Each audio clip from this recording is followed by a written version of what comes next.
YouTube would already be live. Facebook is scheduled to. Alright. It's a Merlot kind of night. I haven't had this wine since Yeah, Monday. YouTube's working again. Yay! Live on YouTube. Oh god. Live on YouTube. Alrighty.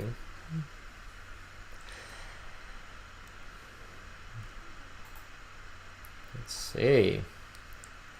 Alright, we are, my wife says we're live. Live on Facebook, live on YouTube. We are live and alive, which is the best way to be. So good evening, everybody.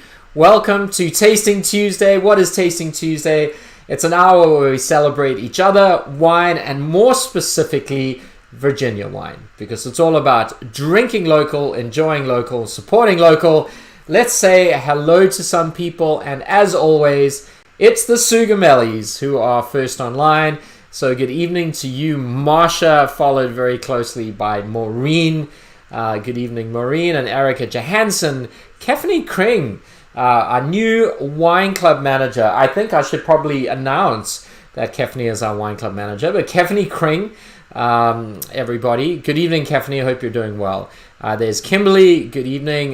Dennis Sugamelli with the Mathises and the Slaybows. So good evening to them. James Belithos from Williamsburg, the beautiful little town of Williamsburg. Kevin Norfleet from PA. Kevin and Drew, long-time friends and wine club members. We love them. I hope you guys are doing well. There's Matthew Fitzsimmons, Pat and Harvey out in Richmond. Kathy Harden, Jenna Morrison. I hope you're doing well, Jenna. Always lovely to see you here. Marsha says she enjoyed her Mother's Day at Keswick. Hope you enjoyed the chocolate and wine pairing. Glenn and Debbie Johnson from North Carolina. Glenn, I'm so sorry to have missed you. I thought you were coming in a little bit later. And when I came in, you had already been and left. But I hope you had a wonderful time. Vashti Roebuck, wine in the glass. Absolutely, wine in the glass. It's good evening to you. And then Stephen Tom in Mount Vernon, Virginia. Happy Tasting Tuesday. Brian Bissett from Anna and Brian. It's always lovely to see you. Howdy, says Bob and Linda from Stafford. And, lovely to see you guys. And who else is there? There's Katie Saffer. We decanted our wine around 3 p.m., says Drew. Well, you have 4 hours on me because I have not even opened this bottle up yet. So then we got Donna Goff, Donna and Ed. Always lovely to see Donna and Ed. And who else do we have? So as people kind of roll in, just want to say hello, good evening. I hope you've had a wonderful day. Hope you've had a wonderful weekend. And obviously the statement to begin with is happy Mother's Day to all you moms out there. We so appreciate and respect what you do. Us guys are always in awe. We don't always say it, but we love our moms, and obviously to Kath, she's sitting right next to me.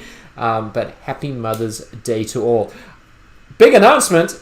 Stephen actually knocked it out of the park with my Mother's Day gift. Pressure's on Kath for Father's Day, but I'm 2 for 2 in terms of Mother's Day gifts. So I did well, even if they did come late. Grady Mendenhall, Grady and Paula, signing in from our new state of Virginia. Just relocated from Houston to Crozet. So welcome from the state of Texas. And welcome to Virginia. I hope you're going to be happy in Crozet and happy to have you. So, there we go. So while we're chatting and getting situated, tonight we start the first of our 4-bottle series, our new bundle tasting, and it really is just sort of Keswick in a glass. That's how we call it, because these are our I wouldn't say signature wines, but these are probably the wines that we identify with as growers and want to. If you want to get to know what we're about, these 4 wines are going to really give you an idea. All right, so Jessica Joyner says, we need to know details. What did you do, Stephen? Well, firstly, I remembered. That's the first thing. If you remember Mother's Day and anniversaries and birthdays, you're way ahead of the game, I think. So we got the cards.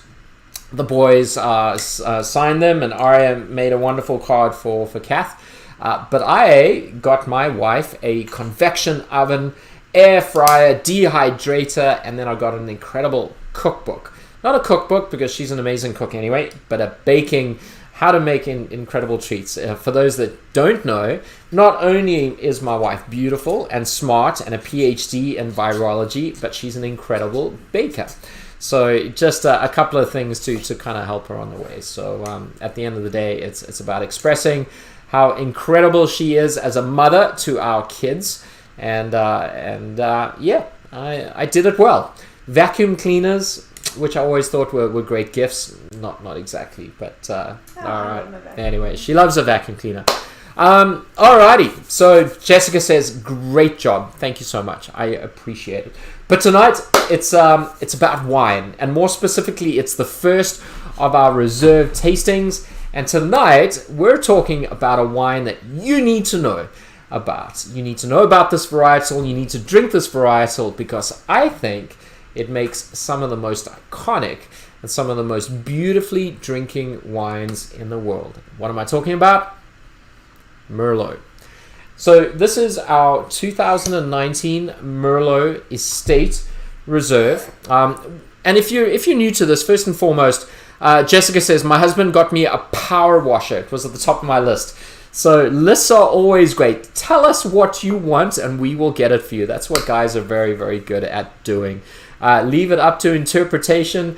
I might pull out a Shark vacuum cleaner, which I thought was great, which was met with some disdain. But she does love a vacuum cleaner anyway. All right. Tonight, first and foremost, for those of you that perhaps are new to what we do, number one, we want to educate about wine. Number two, we want to have some fun. Number three, we want to learn a little bit. But number four, we really want to kind of celebrate what Virginia does. You know, Virginia is an incredible state making incredible wine, and there's a lot of incredible wineries. And, you know, for those that are new, welcome, welcome, welcome. So tonight we're talking about the 2019 Merlot Estate Reserve as I pour this into my wife's glass. Next week we're talking about the 2019 Cabernet Franc Estate Reserve. Really, really love that wine. And then we finish up with two of our really sort of our state wines, our 2017 single varietal Cab Sav. And in the fourth week, we're talking about our Bordeaux blend, which is our Heritage 2017 as well. After that, we're going back to welcoming, you know, other winemakers and growers. And also what we want to do is, yeah, of course, we want to promote Keswick, which is where I work, which is what we do. But we're also very cognizant of the fact that we want to introduce you to the incredible men and women of our industry. So we've got some wine growers, winemakers, tasting room folk who are going to join us and just chat about their story as well. But tonight we're going to focus on a wine that is quite common within the wine world, a wine that perhaps lacks a little bit from branding negativity, but a wine that I think as a wine lover you should try, you should have it on your radar, and you should definitely sock a few bottles away, and that is Merlot. So what is Merlot? Merlot is a Bordeaux grape. You know, it's one of its parents is Cabernet Franc. The other, it took a while to figure out what it was, but UC Davis, which is the fantastic University of California at Davis, found out that it was a grape called Madeleine. It was sort of a synonym of Merlet, which means blackbird, and obviously we're talking about a black-skinned varietal. So let's talk a little bit about viticulture, what it may do in the vineyard, why it perhaps does well in Virginia, perhaps maybe better than Cabernet Franc or Cabernet Sauvignon, and let's try what I think is one of the best expressions of this grape from our particular terroir. And as always, if there are any questions, I've got my wife moderating right next to me. Want to make sure that we answer your questions in real time. Those that we don't get to, we will certainly answer at a later time. And any comments, positive or negative, are very, very grateful. Obviously, positive comments make us feel good. Negative comments allow us to learn. Because at the end of the day, this is about exploration and education from our side as well. Seeing a lot of folks doing the wine and the chocolate pairing was great. And to that extent, I do want to say thank you to Gerhardt's Chocolates and Maureen, for creating those. And I am so thrilled to hear that the chocolate and the wine pairings were a hit. So fantastic. So Merlot. Merlot is planted throughout the world. It's probably, as I always say, I always go back to France, obviously, but it's probably most famous in France, but it's really not a spotlight kind of grape. It is really a blending grape. On the left bank, if you've got the Gironde and then the Garonne and the Dordogne, the two estuaries, the left bank, which is Saint-Estèphe, Pauillac, Saint-Julien, Margaux, the Médoc, the Grave, the Sauternes. It plays a supporting role with Cabernet Sauvignon. Cabernet Sauvignon is very tannic, it's highly acidic, it's a late budding, late ripening varietal. It's in Bordeaux, it's actually one of those varietals that Virginia Wine Time just jumped on. Paul and Warren said we're late, but we're here. Always happy to have you guys. In Cabernet in Bordeaux is really at the limits of where Bordeaux can ripen it, and that's because of obviously the Gulf Stream, which is the warm sort of current that flows in. You got those westerly winds, you got the gravelly soils, and then you got the maritime climate, which extends the growing season. But Merlot really can be a foil to the highly tannic nature of Cabernet. It gives plushness and roundness and softness. But where I think Merlot thrives is on the right bank. And the right bank is, you've got, again, the Gironde and the Garonne, the Dordogne. If you think of Pauillac and Saint-Estèphe, the Merlot or the ferrous clay soils of the right bank is where Merlot does incredibly well. It plays a more dominant role. It has a little bit of Cabernet Franc blended in, but arguably the most famous of wines on the right bank is Chateau Petrus, and that's almost exclusively Merlot. But it's not exclusive to France. Merlot is grown throughout the wine world, from Italy in the Friuli region. It is grown in Tuscany, in Maremma and Toscana and Bulgaria. It's part of the international varietals that made the Super Tuscans kind of famous. It's obviously grown in the New World, in California, in Argentina, South Africa, Australia, New Zealand. If you think of the Gimblets Gravels region in Hawke's Bay, it does really well over there. So it is a worldwide kind of grape, but it is the most widely planted grape in France.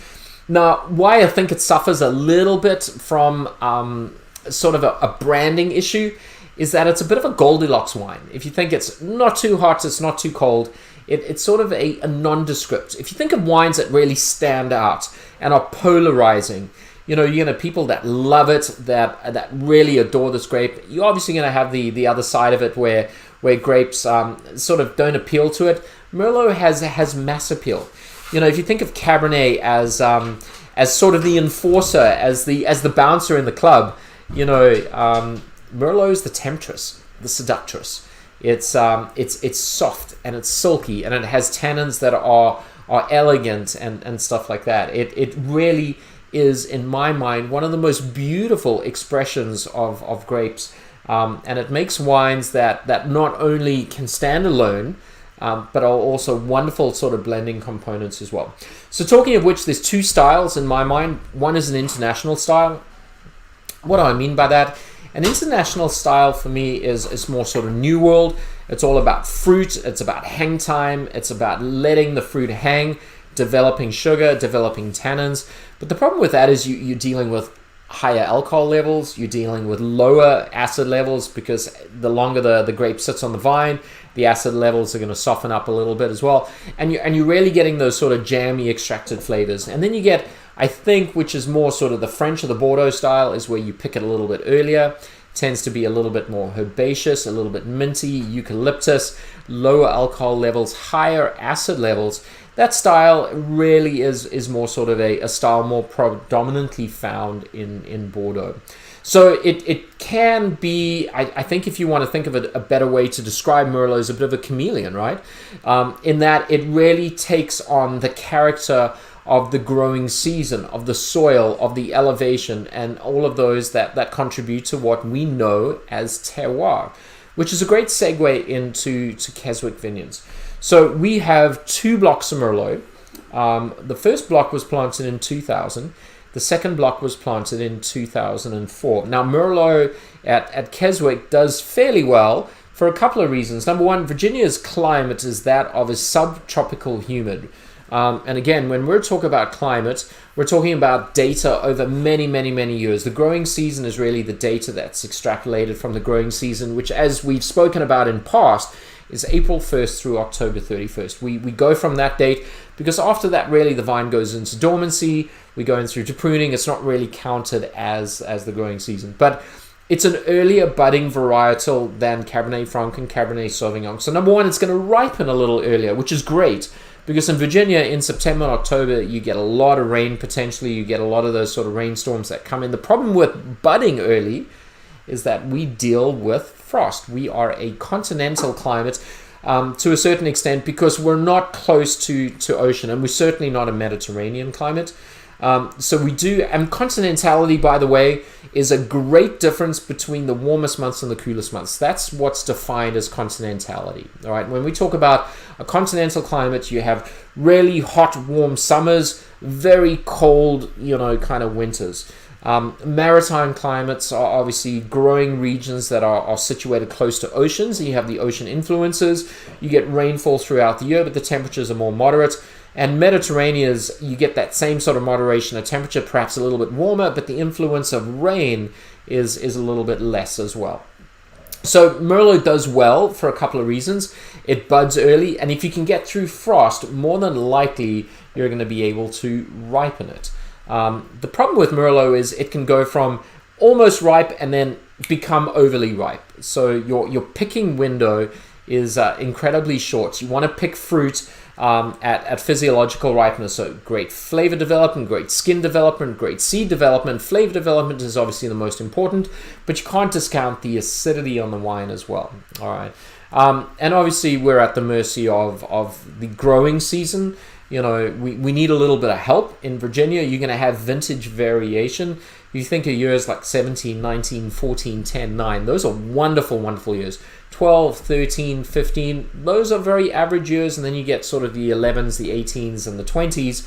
Years that are either defined by events of frost or in 18 defined by a hell of a lot of rain. A lot of Virginia's terroir is really rainfall, because we get on average around 42 to 45 inches, but in 2018 we had upward of 90 inches of rain. And we've spoken about this in great length, but mature vineyards only need about sort of 16 inches of rain a year. So we're dealing with almost 300% more water than we actually need. So the soil at Keswick, behind me, that is the vineyard as you come in, right? So all of you have driven up through the vineyard. That's Norton, Touriga, Chambourcin, Viognier, and Verdejo. The Merlot is planted in the back. The vineyard has a fair amount of clay. Now, clay is something we have to talk about because clay holds a lot more water than sand, silt. So it has a lot of water. It has a lot of superficial water. So it is a little bit difficult, where we grow on slate and schist. That's where we can evacuate water. So there is a fair amount of water available to the Merlot. It does generally bud a little bit later because water, especially when you've had a lot of rain in the winter and the soils have a lot of water, the ground heats up really quickly, but the water in the soil takes a little bit longer to heat up. It's why water is such a moderating influence if you plant it closer to rivers or lakes. In the summertime, as the temperature gets colder and the ground gets cooler, the temperature of the water actually remains a little warmer. It takes a lot longer for water to kind of cool or warm. So when we have waterlogged soils, the bud break in the Merlot is a little bit sort of delayed. One of the questions we had was, how did the Merlot fare with the frost? Because of the winter and the rainfall that we had, Merlot was a little bit later budding because of the water content in the soil, and as such, Dennis, actually fared fairly well. The frost did not affect the Merlot whatsoever. But on paper, Merlot should be an earlier budding varietal than Cabernet Franc and Cabernet Sauvignon. But I think because of the water and because of the clay content and the fact that that soil has a lot more water, budding was a little bit later, which essentially helped us. And as such, we had no damage. I wouldn't say no damage. That's not 100% accurate. We had very minimal damage in the Merlot, so that was phenomenal as well. All right, so it's grown on this, it's not entirely clay. We do have some schist, we do have some quartz, we do have some granite, and we do have some shale. So it's fairly well drained, but there is enough water in there. So in drought situations, our soil does, in that part of the block, does have a little bit of water. So the vine does not shut down. The vine needs heat and sunlight and water to kind of actively photosynthesize as well. Now we're dealing with 2019, which was a phenomenal vintage in Virginia. We got a lot of water in June and July, but once we went into the harvest months, August, September, October, we were getting 1 to 2 inches. Normally we get around 4 to 5. And as such, the vines not only were able to sustain and photosynthesize and transpirate, which is the release of water vapor through the stomata. So we're building sugars, but the berries were smaller, and we were able to harvest grapes at what we think are certainly some of the best sort of physiological ripeness that we can get. Now, everyone says, how do you determine physiological ripeness? Is it sugar? Not entirely. Sugar is one sort of measurement that we look at, but sugar really just gives you an idea of the potential alcohol. We look at the acidity, and we don't have a great diurnal range. Diurnal means the difference between the evening and the daytime temperatures. So things like Argentina, or anywhere in the Alps or in northern Italy, there's a great diurnal range. You get warm sort of growing degree days, but in the evening it's really, really cool. So there's a natural conservation of acidity as well. Virginia's daytime and evening temperatures, there's not a hell of a lot of difference. So we do lose a lot of acidity during the course of the evening. But in 19, we were able to harvest grapes that had a fair amount of malic and tartaric acid in them, with pHs that were fairly low at higher sugar levels. And as such, the tannins were ripe, the seeds were brown, the skins were developed. And we always pick Merlot when you start seeing a dimpling. When you start seeing slight dehydration, we go and pick that straight away. And so 2019, we're going to talk about the vintage. It's all hand-picked. Now, we don't always hand-pick. We do have the option to use a machine, but in 2019, we were able to hand-pick. And that is important for a couple of reasons. Number one, it's the first quality control that you have as a winemaker or as a vineyard grower, right? Or a wine grower. Skilled laborers can drop green grapes on the ground, or grapes that have been picked by birds or by deer. If they're healthy and they're underripe, you can leave them on the vine. So you're really only picking the best fruit into those little lug boxes. Lug boxes hold 25 pounds of fruit. And a machine does a great job. It's very quick, it's very efficient, but it's going to pick everything as well. Ideally, when we have the time, picking by hand is certainly desirable. I'm not saying it's better than the machine. The machine obviously has its positives in certain circumstances. But in 19, we decided to pick by hand. The fruit then gets picked up and transported to a cold room, which is a refrigerated truck. And we want to get the fruit as cold as possible. And then the processing is very simple. We destem the fruit, we sort the fruit, and the fruit was taken off to 5-ton open-top fermenters. Now, when we talk about fermentation vessels, we can be talking about ceramics, we can talking about concrete, we can talk wood, we can talk stainless steel, and we can talk 1-ton plastic bins. For us, this was 5-ton open-top fermentations of variable capacity fermentation tanks. And the fermentation was actually fairly simple. The fruit was clean. We make some additions. We add some tannins. We adjust the acidity a little bit. But the fermentation was inoculated. I know a lot of times we talk about uninoculated or natural fermentations, because I'm a very big believer in terroir is also an expression of the microflora in the vineyard as well. And when we talk about that, we're wanting, if those are new to what Keswick's done, our philosophy very simply is this: what you smell and taste in this glass of wine has to be a product of where the grape grows. and the environment and the soil and the elevation. I don't want anyone to ever taste this wine and think of it as, that's a wine Stephen made. Absolutely. If that's what you taste, then I'm doing it all wrong. The expression of our vineyard, our soil, our elevation, and ultimately the growing season is what we're after. That makes us unique. It's the only thing of our winery that's unique, and that's our vineyard as well. And so fermentation was inoculated. We're doing things a little bit differently. We're not feeding the fermentation as well. We're trying to stress the yeast a little bit. We're trying to make wines with character. We don't want to make perfect but sterile wines. Sterile wines are uninteresting, right? You want to make wines that make you think, that make you feel, that bring you emotion. Remember, at the end of the day, wine is all about enjoyment. It's about sharing and being with people you love and celebrating the moments. And more so in the last year or two, moments are just being alive and healthy and being able to see each other as well. This wine was matured in 500-liter French oak barrels, sourced from the Allier and Nevers region, so very much central forest. Medium plus toast, but the size of the barrel is very important because you get a lot of wine in contact with less oak. So we're not trying to get a lot of oak, and we're not trying to get a lot of oak influence on the wine. What we are trying to do is to express the grape and the sort of the purity of the fruit and the vintage as well. And that was the intention. So if you don't mind, and I know there's a lot of questions coming in, we'll get to them in a little bit, but let's have a look at the wine. So let me see if I have a backdrop. I always grab my wife's kind of, but if you look at that color, that's some pretty deep color. And again, with red wines, we're judging the color of the wine at the rim and not at the core. So if you hold the glass at a 45-degree angle against a white background, you're looking at the core color and how far it extends to the rim. If it extends all the way, that's deep. If it extends very close to the rim, that's medium. Obviously, pale is if it's a dark core, but it doesn't go further than that. But the rim in this wine is a lot of red hues. So this is ruby, right?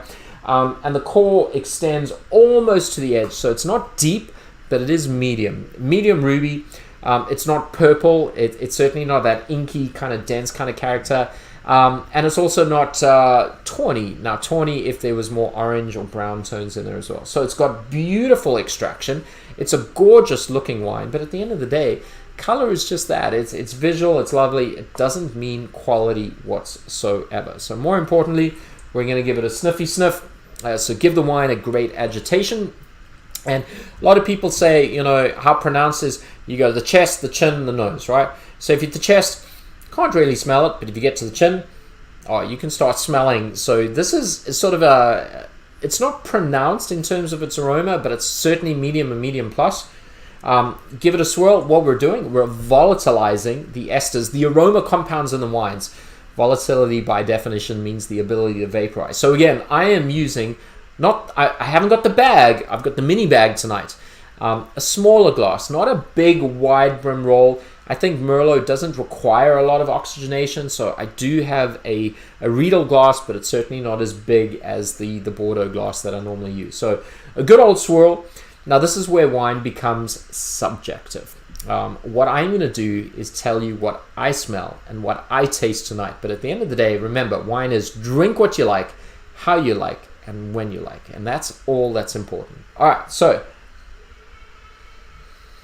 off the bat, when you think of Merlot, Merlot always talks we always talk sort of red fruits and cherries and raspberries and currants and strawberries. I'm not getting that. I'm getting more darker fruits, which is really, really lovely. And I think that's just an indication of the year. I'm getting a lot of blackberry and blueberry and black cherry and black plum. A lot of sort of blue and black fruits. There is a little bit of sort of oak influence in terms of smoky and toasty, almost like a burnt wood kind of character in there as well. There is a lovely sort of herbaceousness. And when we talk herbaceousness, I don't mean green, underripe, sort of pyrazinic kind of character. When you think of pyrazines, you really think Cabernet Franc, and you're talking about those IP and IBMPs, so isopropyl, isobutyl, methoxypyrazine. I'm not getting sort of bell pepper or capsicum kind of character in there as well, but I'm getting this really lovely Provençal herbs. You know, I'm really getting some fennel and some basil and some really nice sort of minty notes. That's really, really interesting. Now, we're not as ripe as California, so we don't have that sort of over-extracted, jammy kind of character that you get from there, but it's certainly not an underripe, you know, sort of herbaceousness that you sometimes get in there as well. But it also has a little bit of sort of a floral kind of note. You're getting a little bit of a lavender and a little bit of sort of a violet note in there as well. A lot of it is primary. And what I mean by primary is from the grape. Secondary is how the wine was matured. So it could be ML, it could be the barrel. Tertiary is generally what comes after the wine has spent some time in the bottle. And that could be leather, tobacco, dried fruits, you know, depending on that as well. So we are dealing with a young wine, 2019. This was only bottled just before harvest, so in August of last year. So we're dealing with a wine that's been in barrel for 7 to 8 months, you know, so very, very young. So you wouldn't expect a lot of sort of tertiary components as well. So a lot of primary, a lot of very subtle secondary notes. But I would say this wine is youthful. It's a wine you can drink, but based on the nose, I'm expecting that it's going to kind of tell you that it needs a little bit more time in the bottle as well. But at the end of the day, who gives a crap what it looks like and what it smells like? It's all about how it tastes. So as always, we want to say cheers to you, to your health, to your family, to your loved ones. May this year be the best year yet. You know, we're excited about the year and the opportunities, but hopefully it's not as good as the next year. So when you taste wines, you're going to do a couple of things. You're going to take a quick rinse. I think that just washes out what you've tasted prior and what you've eaten before. So let's do that. Quick rinse. I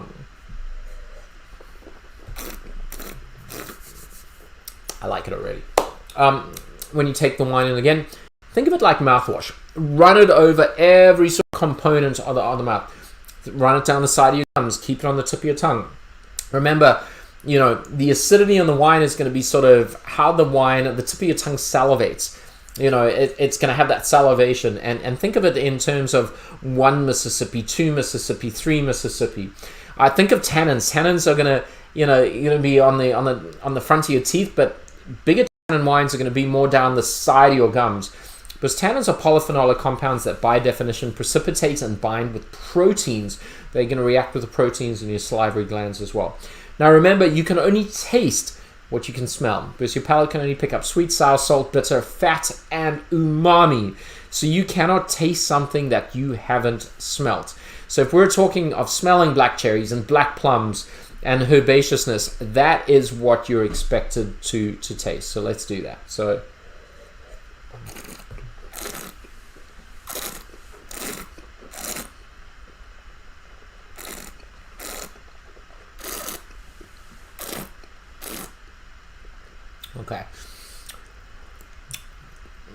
Okay.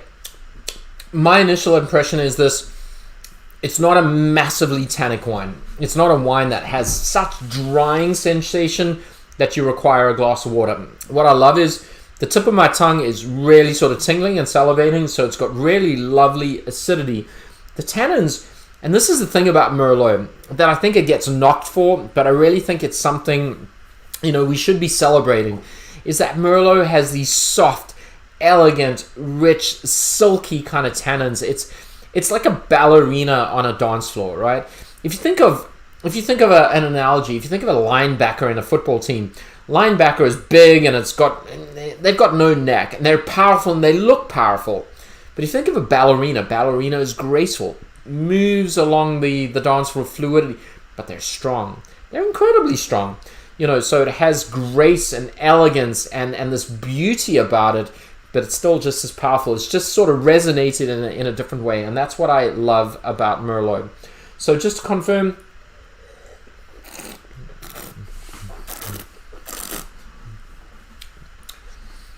I get a lot of the black fruits again. The black cherry, the black plum, the black currant. Get the great acidity. A little bit of the oak, but not much at all. I think this is very much dominated by primary fruit aromas. But a wine that probably needs a couple of years. If you're drinking this wine right now, please share your comments. Please tell us what you're thinking. Do you like it? Do you think it's balanced? Do you think it's unbalanced? Do you think it's drinkable right now? Do you think you need to kind of put this away for a while? It's always difficult to say, but what I would like to do right now is just put this to the side. I obviously open it up right now. It hasn't had time to breathe. It's certainly a little bit cooler. Most people say, what's the serving temperature for reds? Reds really should be served at room temperature. But what I do is tend to serve it a touch colder than that, because as you drink the wine, allow it to come up as well. So I've got my lovely wife next to me, and we've got some questions. So why don't we take a few questions and then talk about the wine and answer those, and then come back to it and see if it's changing at all. So good evening, my beautiful wife. How are you? First and foremost, happy Mother's Day, by the way. Hope you had a great Mother's Day. So any questions for now? A couple people have the 19 Merlot Block 7 instead of the Merlot Reserve, and they were just wondering how it differs. Okay, great question. Good point.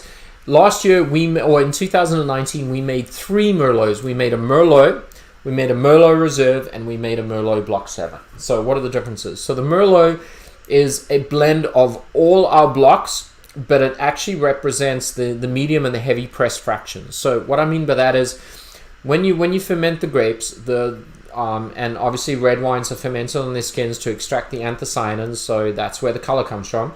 The wine that is drawn off from that is generally regarded as the best quality. That's your free run wine. The skins go into the press, and then you go through these progressive pressings, from 0.2, 0.4, 0.6, 0.8, 1.1. Those are your press fractions. So the Merlot is actually all the medium to heavy press fractions from all the blocks. The Merlot Reserve is all the free run and the very light press fractions from the various blocks. And Block 7 is grapes exclusively used from the original 8 rows that were planted in 2000. So vines that are quite old, 20 years on the ground, self-regulating, don't produce a lot of fruit, but in our opinion produce some of the best expressions of that grape on our property as well. So I hope that explains it. Michael Bassett asked, when you were talking about the color, if it had an orange-brown tint to it, does that mean it's past its prime?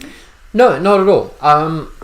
So if it has a bit of an orange tint to it, it's going to show that it's perhaps a little bit older. Doesn't necessarily mean that it's past its prime.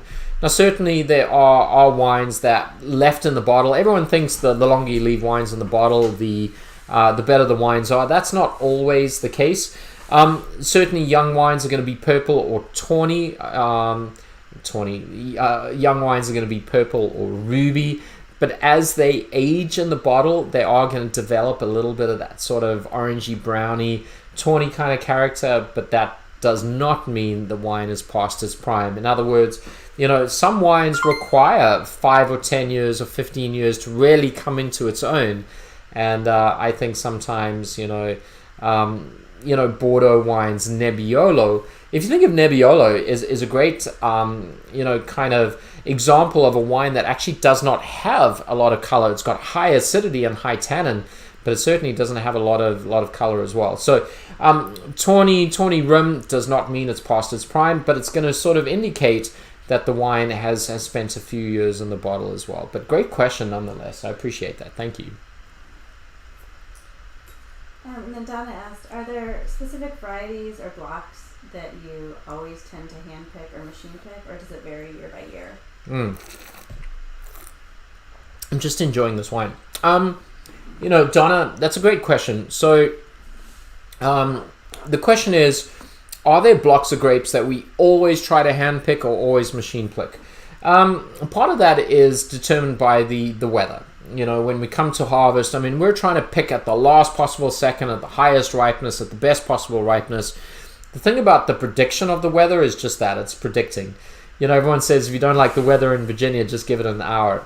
So we look at multiple sites, and sometimes it says no rain, and all of a sudden rain's coming in. If you're trying to get the fruit off very, very quickly, the harvester is great. It does a fairly good job. It does change the methodology in terms of how we make wine. When it comes to our Bordeaux varietals, so Cab Sav, Cab Franc, Petit Verdot, and Merlot, I think we would rather pick by hand and rather have the opportunity to go in and select pick and come back again and get the better fruit. But it doesn't mean that in certain situations or years that we won't pick the Merlot by machine, and we have done that before. But I think given the choice, we would rather go in by hand, because that means that we really are picking on our sort of parameters, and the weather's allowing us to pick on our sort of timeline, which is great. And we think that really expresses the wines, so much better.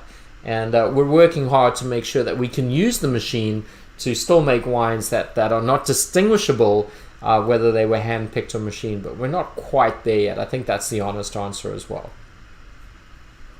And Glenn just asked a question. Do you ever blend green grapes with your ripe fruit to enhance the acid naturally? Ooh, that's a great question. Do we pick certain fruit green and then add it to riper fruits? Is that the question? Mm-hmm. So the great thing about if you want to add acidity to a wine, what I would rather do is just go in and add natural tartaric or malic acid, which I can. So the problem with green grapes is when you're using, especially in the red wine sort of production, green grapes are going to have green seeds, green skins. Yes, they're going to have elevated levels of acidity, but they're also going to impart flavors that are on the green side. The tannins are going to be underripe. They're going to be sort of astringent and coarse. The flavors are going to be underripe as well. So essentially, if I'm really looking to enhance the acidity of the wine, what I'd rather do is harvest overly ripe grapes and acidulate and add natural tartaric acid. I think that's the much better way to go. Now, with something like Viognier, we do that. We actually pick Viognier because Viognier essentially is a low acid grape. It can be flabby. So we pick some Viognier very, very young. The flavors are a little bit melon or pear or green, but it has really lovely acidity. Then we pick Viognier a little bit later, where you go into more the tropical spectrum, where the acid is half decent. And then ultimately you go and pick a little bit later, where the flavors are very sort of luscious and sweet, but with no acid, and then you can build it that way. But I think with reds, what we're trying to do is trying to pick sort of physiologically ripe fruit, and then we'll acidulate, using tartaric or malic acid if we had to. But great question, really, really interesting sort of viewpoint on that as well, and appreciate that much.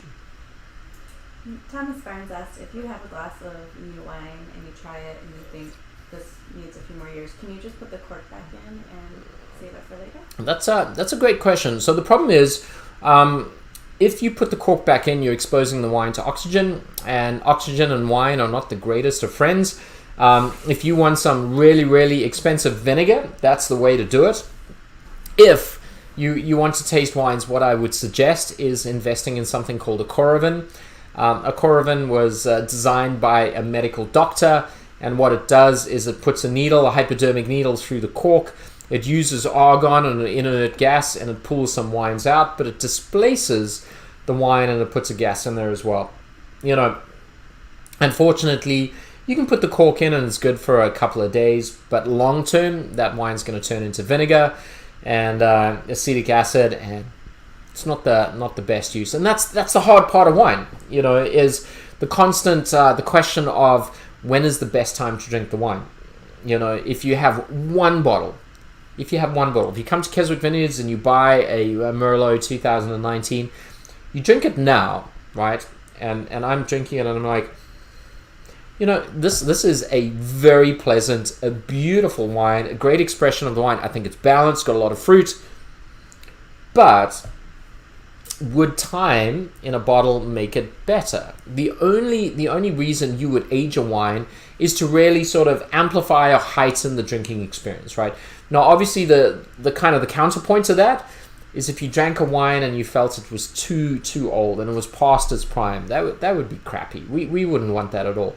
Now, this wine probably needs another 3, 4, 5 years, in my opinion. I think it's beautiful right now, but I think it's showing a lot of primary, very muted secondary notes. What I like is when it develops tertiary and it becomes highly complex and it becomes really, really interesting.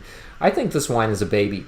I think this wine under the cellar facilities, of kind of 50 to 55 degrees, kind of away from sunlight on its side. I think this wine can develop beautifully for the next 3 to 5 years. And honestly, I would say this, if you're looking for a better drinking experience, now drinking experience, you got to qualify. Like if you have a 25-year anniversary and you have it with your wife or your husband tonight, it's going to be great. Open the wine up, celebrate each other and do that. But if you're focused on the wine and when the wine might be tasting better than it is today, giving it 3, 4, 5 years is certainly going to do that as well. And that's the hard thing about wine, especially when you have that one bottle, is when to drink it. But remember, there's always another vintage, there's always another bottle. We would rather you drink a wine too young, knowing that it probably had a few more years, than drink a wine too late and feel like you should have had it 5 years ago. So it's a difficult question to answer because we just don't know. We're trying to figure out what the best time to drink our wine is as well. And we always say between 7 and 10 p.m. because we just don't know. And Jessica Drainer asks, can you decant wine just by opening the bottle? Or do you have to put it into a decanter? And if you decant it into a decanter, can you then pour it back into the bottle? Yeah, so, decanting is really the exposure to oxygen. So you can double decant it, you can pour it into the decanter and then pour it back into the bottle.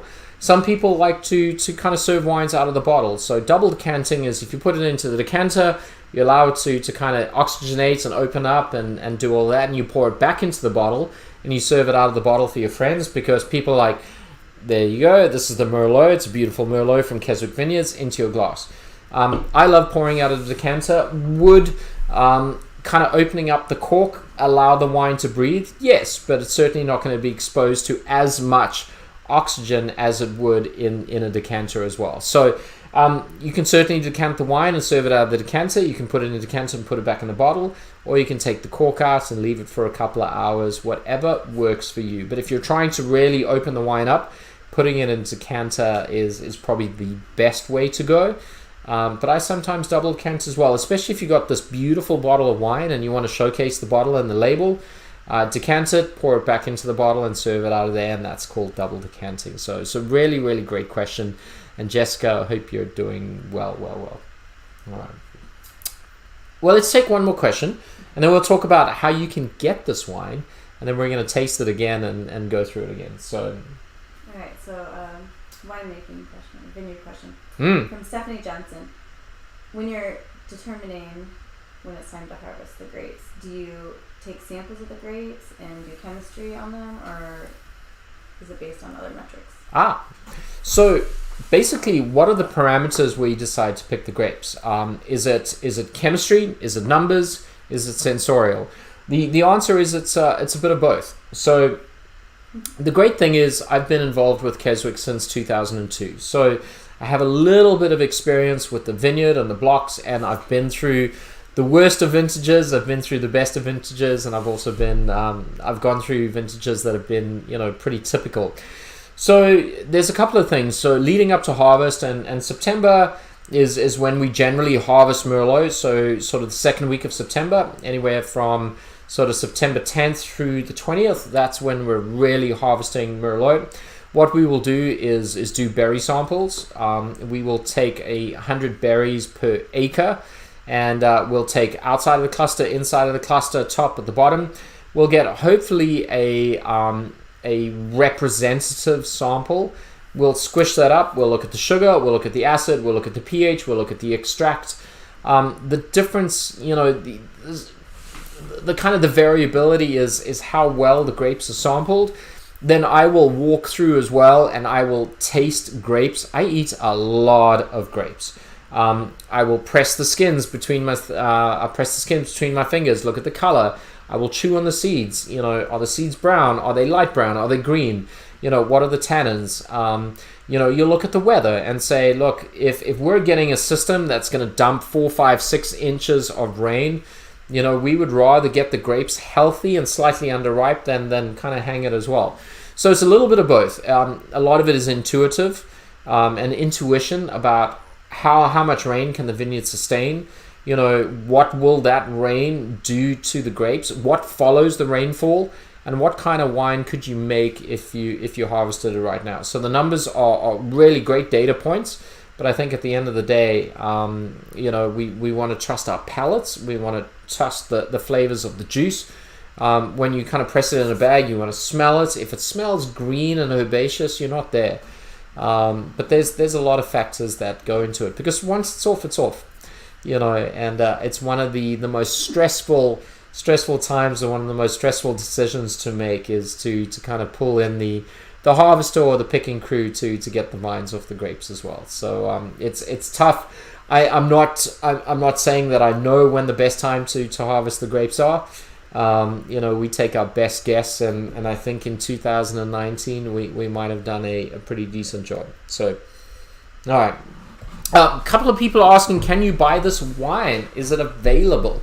So it's not officially available, but yes, you can buy it. This wine is $39.95.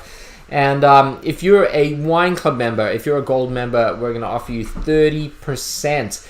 That's almost $12 off a bottle of wine. So from 39 to 27. It's a steal. You got to buy this by the case. If you're a silver member, we're going to give you 25%. And if you're watching and you're not a wine club member at all, we're going to give you 10%, just because we appreciate you. It's certainly one for the cellar, one that you will drink, and one that we hope you like as well. It hasn't been released officially. We have been pouring our Merlot. We do have our Reserve, and they do have our Block 7. But tonight, just to say thank you for giving up your time and watching what is Tasting Tuesday. We want to make sure that you get the opportunity to buy the wine. So the full retail is $39.95, but if you're a gold member, it is a 30% discount. Silver member is 25%, and if you're a non-wine club member, it is 10% anyway. So it's a great deal. One that I would say, I'm not a salesperson, I'm not a car salesperson, but I think if you love wine and you don't mind giving it a little bit of time, this is a wine that in a year or two or three, you're gonna wish you had in your cellar. Hey boss Al, I don't know if you're watching. I know you've been drinking this wine a lot, so chime in and tell us what you think. Let the folks know why they should buy it and drink it. This is the first time I've had it in a while. I don't have access to the garage and the code, so Al can walk across and get a couple of bottles. I'm quite chuffed with this wine. It's been a while since I've tried it, but I really, really, really, really, really, really, really like this wine as well. Cool. All right, so another glass. Hey, sweetheart, I poured a few. Have you even tried it? What do you think? It's good. My wife says good, but she does it with a smile on her face. She goes, "Your wine is good." She's so cute. Everyone's talking about Maureen's chocolate. It makes me want to have chocolate with Hey Maureen, I did bring chocolates home for Cats. She loved them. I know. So you did great. For those out there, if you want some incredible chocolates, Gerhardt's, they're local, and again, we're all about supporting local. They did a great job as well. So let's go back to the wine. I know we have a couple of minutes left. We have a couple of questions that we got to get to. Sort of second thoughts. Yeah, it's certainly a darker kind of style, a darker aromatic wine than Merlots. A lot of Virginia Merlots I tend to be a little bit more red spectrum. Cherry, raspberry, currant, strawberry, that thing, which is lovely. I mean, they're just a little bit lighter and a little bit fresher and vibrant. 2019, I think, in 5 or 6 years' time, a lot of my colleagues are saying 19 is the best vintage ever. I'm a little bit sort of mum on jumping on that bandwagon just yet, because I think the strength of the vintage is really how the wine ages, how the wine evolves. Maureen said, what's your favorite Merlot vintage? The 2014 Merlot was one of my favorites. 14 was just a great vintage. It had ripeness, it had acidity, it had elegance and balance. And a lot of people saying, what do you go for with wine? Are you looking for big, brutish, extracted wines? No, not at all. We want to make wines that are elegant and balanced. And balance is sort of the harmonious relationship between the alcohol and the acid and the fruit and the tannin, right? We don't want a wine that's too alcoholic or too fruity or too acidic or too tannic. We want everything to be seamless. At the end of the day, we want to make wines that you can drink, that when you spend your hard-earned dollars on a bottle of Keswick wine and when you open it up, the joy you get from that is totally justifiable for the price that you paid. So that is our mantra. We're not dressing it up in oak. We don't want to throw a lot of oak on the wine. I think oak is sometimes overused on wine. It's a great marketing gimmick. You can sell people on oak, but it really screws up everything that you're trying to do in the vineyard as well. We're trying to make wines that are balanced, elegant, drinkable.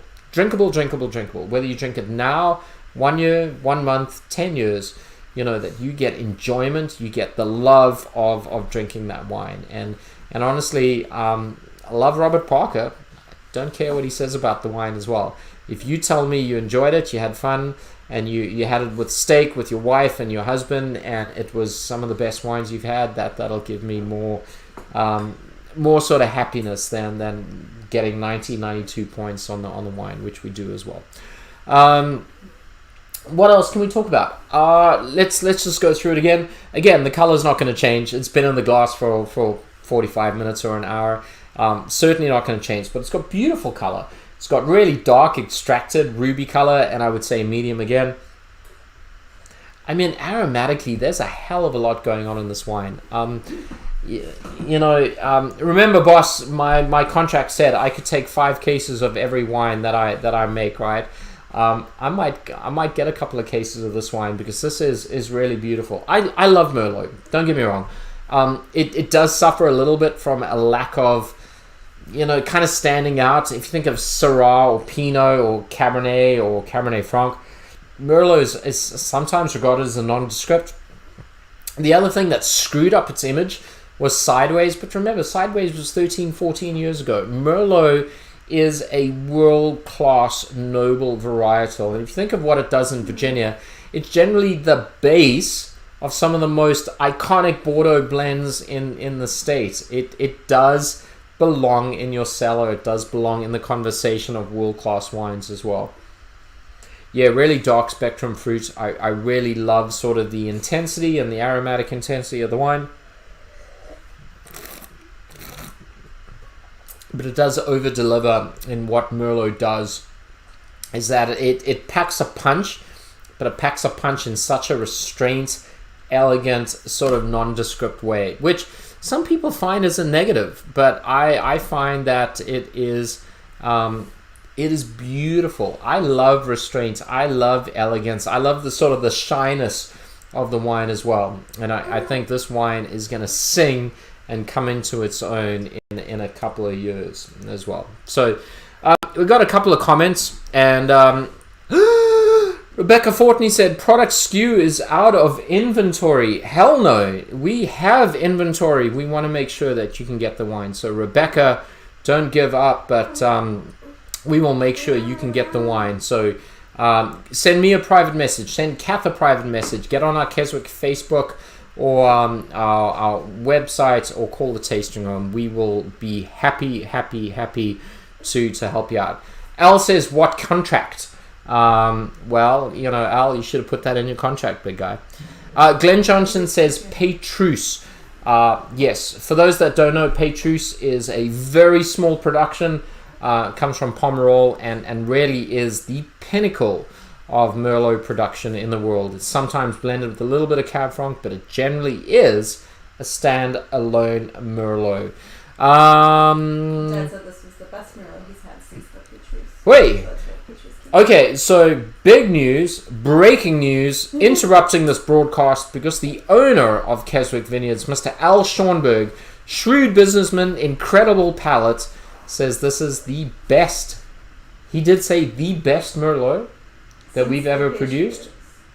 Oh, well, we have shared Petrus together. We've had the 1989, and he can afford the good stuff. I drink bag-in-a-box kind of wine, but if he thinks this is as good as Petrus, boss, I don't know what that means, so we should share another Petrus together. But I really like this wine. I think, and again, let me say this, as I always do. the credit for this wine go to the folks in the vineyard, and they go to the vineyard. You know, my job is very sort of inconsequential. It really, in a good vintage like 19, with the fruit that was delivered to the crush pad, winemaking is very simple. It's very much just amplifying. It's like taking Eric Clapton and a Gibson guitar and just plugging it in. You know, it's a great guitar, it's a great musician, all you're doing is amplifying it. And that's my job, really. It's to take the great fruit from a vineyard that's really, really awesome, and a vintage that was wonderful, and really accentuate in a glass everything that was grown. So again, in absentia, I do want to make sure that the credit does not go to me or anything like that. The credit goes to the vineyard crew and the vineyard as well. So let's see what else we have here. Rebecca said she sent a message to Karen, and we're glad. Marsha says, "Where the babies? We're working on them." Marsha, they're not exactly standing at attention, but we're trying to make sure you get your baby fix. Maverick is asleep and Alakai is feeding right now. And Kevin says, how many bottles has he had so far tonight? Are we talking about Al or we're talking about Alakai? I'm on my third bottle. I had 2 incredible Sauvignon Blancs before we started, so it is great. Let's see what else there is. So Thomas Bones had a funny comment that I like. Yeah, okay. So it's like Schrodinger's wine. You don't know if you've waited long enough until you open it. Say that again? I don't know what you just said, but there's a comment that my wife is laughing about, and she can't get it out. So say that again, love. When we were talking about if you open the wine and you find it's too young, and you close it and come back later, and you were saying how you couldn't do that. So we said it's like Schrodinger's wine. You don't know if you opened it. You don't know if you waited long enough until after you open it.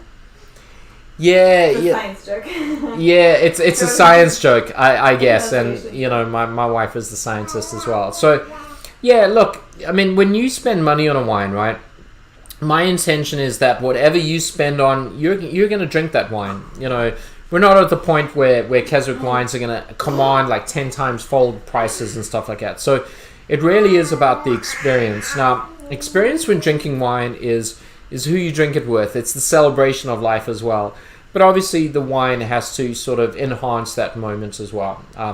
Everyone always says, what's the best wine you've ever had? And I've had the Pétrusses. I've had wines from the 18th century, but the best wine I ever had was the night before my wedding, sitting in the house that we just closed upon with my wife, sitting on camping chairs, eating pizza, drinking an Australian Shiraz. And it was $20 a bottle, but it was phenomenal for the occasion. So, you know, the wine has to enhance everything, but really, wine is also experiential. And there's a reason that Chianti on the Spanish Steps in Rome tastes so much better than the same Chianti on your back porch whatsoever. A lot of people asking about frost. Yes, we had some damage, but I'm happy to say that the damage is actually not as bad as I initially thought. So we're very hopeful of not only an incredible quality vintage, but we're excited that we'll be able to make wines from all our varietals planted on the property as well. What else is there to say? Erica Johansson, it was a soupy nerdy science wine joke. Well, the super nerdy wine science lady got it next to me as well. All right, so let's finish up. Let's go through a couple of things. First and foremost, a couple of things going on. I don't know if Kefni is still on, but I do want to welcome officially Kefni Kring as our new wine club manager, who takes over from Sarah Cron. Sarah has done an incredible job, and we love her dearly, and we're going to miss her, and we wish her well for the future. But Kefni has taken over that position. If you come to Keswick, you'll be sure to meet her, and we want to welcome Kefni to the team. I know she's going to do a wonderful job taking care of you all. So say hi, introduce yourself. She is really excited to be in the position as well. Secondly, again, happy Mother's Day to all your moms out there. I hope you had a wonderful day. You deserve it. You do so much great work. Thirdly, the message is always drink local. Drink. Exactly. Drink local. Drink local. Drink local brews and ciders and distilled products and local wine. If you're going to spend money on any sort of artisanal product, make sure it's local. Comedy night. May 22nd, I believe, is the next comedy night. Check out our Facebook, keswickvineyards.com, for details. We would love to have you. Everyone needs a bit of a laugh. Some wine and some local comedians with beautiful weather. Kevin Norfleet says, "What is Alakai saying?" And right now it's I can't speak, baby. Comedy night, May 22nd. If you've ever come to one of these, you know what a wonderful, wonderful evening it is, and we'd love to have you as well. Next week, people asking, Cabernet Franc 2019. Should we decant it? Yes. You want to give it about an hour or two at the very least. It's a big wine. It's bold. These are certainly some of our sort of our best expressions of our grapes on our property. So 2019 Cabernet Franc is what's next. What else? How can we get the Merlot? You can get the Merlot tonight. It's good through midnight. Normal price is $39.95. Discount supply. So depending on your wine club membership. So 30% if you're gold, 25% if you're silver, 10% if you're not a wine club member as well. Babies. Well, baby, singular. I don't know if he wants to make a kind of appearance, but there he is. Let's see if he will smile at all tonight. So, Mr. Alakai. He's got a bit of a scratch on his nose, and that's from Mama's cast. Not Mama's cast, Aria's cast, who broke her arm. God bless her a little bit. But here's our little guy. Not so little guy. Almost won. Can't believe it. There we go. Kind of see-through. So, just an absolute joy. And we just want to appreciate. Thank you for everyone who always asks about the guys. Certainly a blessing to have these little buggers in our life as well. So that is Alakai. And then, what else can we say? To my wife, Kath, it seems a little kind of superficial just to post on Facebook. We love our wife and all of that stuff, but she really does an amazing job, and I want to thank her for everything that she does as well. And for you, I want to thank you for all your support. If you like what you're seeing, kind of click on us, share us with your friends. What we're about is not only promoting Keswick, which is obviously our passion, is where I work. We are trying to promote Virginia wine. So we have some really, really cool collaborative kind of tastings. Someone said to me, why not do a blind tasting? Which is really scary because I'd never want to be negative about a Virginia winery. But challenge accepted. Someone said, do a blind tasting of Cabernet Franc. So I've reached out to our local wine shop and said, pick out 6 Cab Francs from Virginia. You're going to brown bag them. So we have that in the future. We have some incredible winemakers from not only the Monticello AVA, but in Northern Virginia, lined up to kind of tell us about their experiences and introduce you to their wines. But at the end of the day, we're all about Virginia, the great state of Virginia, producing incredible, incredible wines. So it's 8:07. I've kept you long enough. It's going to be 6 days until 23 hours until we see each other again. So, as always, we want to say God bless. At the end of the day, thank you for allowing us to do what we are passionate about. Thank you for all your support. We hope that you have an incredible evening, incredible day, incredible week. And again, next week, Tuesday, at 7 p.m., we're talking about a varietal that I think Virginia does incredibly, incredibly well. And Glenn Johnson says, Jake at Hark owes you. We went there after seeing him on your Tuesday. So, hey, Glenn, I'm thrilled that you got to go there. Jake Bushing is a wonderful, wonderful ambassador of Virginia wine. We very much appreciate. So, let me say this from the bottom of my heart. From my family, which is Kath and Alakai and Aria and Maverick, and our family, which is Keswick, Al, Cindy, Lachelle, and Allison, and Brian, and Eric, and Chris, and Tiger Lily, and Graham. We really, really, really appreciate you all Thank you for allowing us to stay open and do what we love. And we can't wait to see you next week when we drink what I think is Virginia's signature red grape. So until then, I look forward to seeing you next week. Have a wonderful evening, and God bless to you and your families. Cheers.